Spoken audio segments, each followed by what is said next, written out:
Find the derivative of g of x equals secant to the fourth of x divided by 4x cubed. G of x here is the quotient of two functions. We have secant to the fourth of x divided by 4x cubed.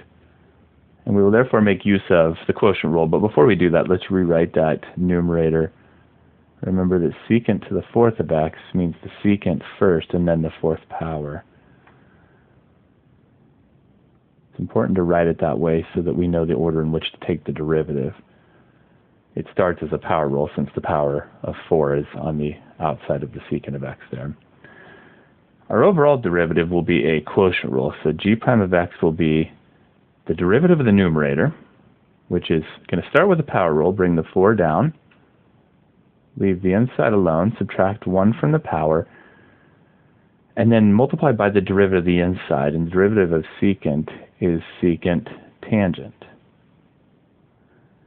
That's all the derivative of the numerator multiplied with the denominator left alone, 4x cubed, minus the numerator left alone, so secant x to the fourth power, times the derivative of the denominator, which will be a 12x squared. All of this is divided by the denominator, 4x cubed, squared.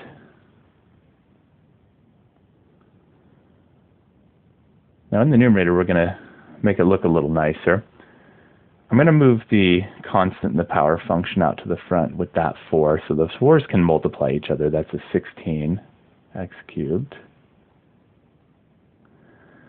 We have 3 powers of secant and 1 more secant, so that's 4 powers of secant, so that'll be secant to the fourth of x.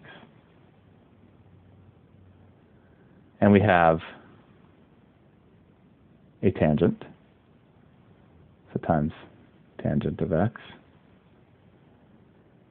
And in the next term, minus, and I will move the 12x squared to the front, so 12x squared, and we have 4 powers of secant there, secant x to the fourth, which we can rewrite as secant fourth of x.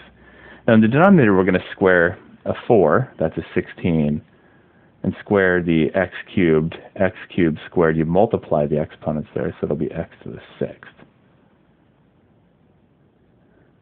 Now we have some factoring that we can do here in the numerator.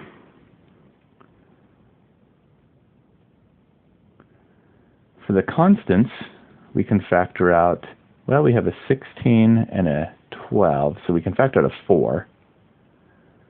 And then we also have an x cubed and an x squared, so we can factor out an x squared, the lower power of the two. So it looks like we can factor out 4x squared, and that will leave us with, for the first term, if we take out 4 from the 16, we get a 4.